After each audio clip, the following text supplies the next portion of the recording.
This is Jekyll Island on the southeastern coast of the US in Georgia.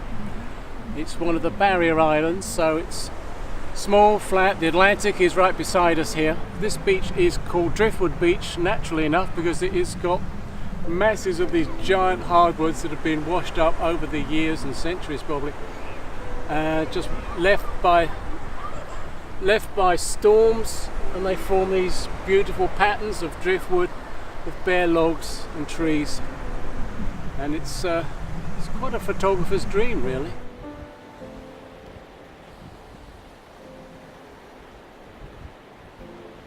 Make an exposure check on the tree itself there. And then I'm going to just check on the sky behind it, which is a little more overexposed. So I'll just drop down some of the settings, so I'll kind of balance the two. Keeping it wide, nicely wide shot. Isolate the tree separately. What I'm trying to do is bring this nice long branch that's pointing towards us in as the kind of leading line of this particular tree. To get this whole thing in perspective, my focus point is somewhere about here, which is typically a third in, 2/3 back, so the focus should be pretty deep to get all this branch in the back here. Looking from this side, I kind of like the look of the little puddle that it's sitting, the pool it's formed. It's circular, it's symmetrical, so maybe we'll try this side and take a shot from up here.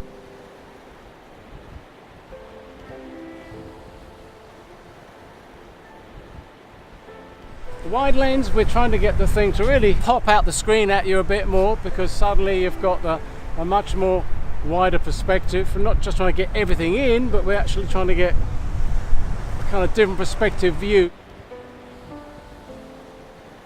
We've now moved back out, we've moved further away from it, but now we're going to make use of this really long piece of a branch that's pointing towards us, because on our wide lens it almost looks like it's reaching out and grabbing you and touching you, so it's perfect as something that's pulling your eye into what is this big lonely tree.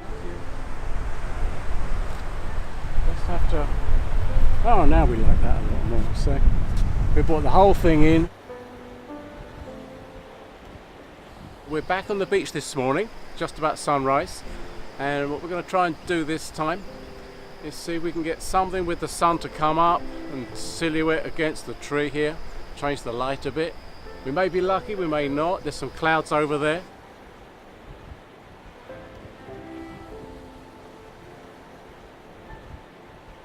And I like it.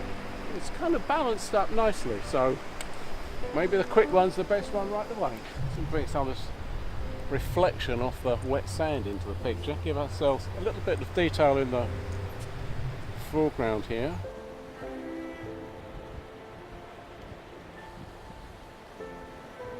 I've moved away from the trail. I was looking over this side, and I kind of like something I see here, which is the ridges on the sand are giving me a nice kind of leading line into these trees on the beach. There's the contrails of the aircraft in the sky going over the back of it, so it tends to pull the whole thing into the horizon behind it.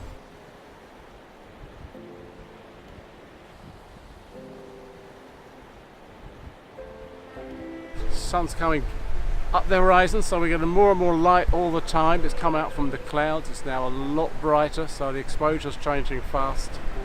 Picks up more light on the ground here, which reflects back, but now we're losing some of the colours we had earlier. We've gone really from a orangey glow to more of a bright white, so now we're losing a lot of maybe what makes a sunrise special.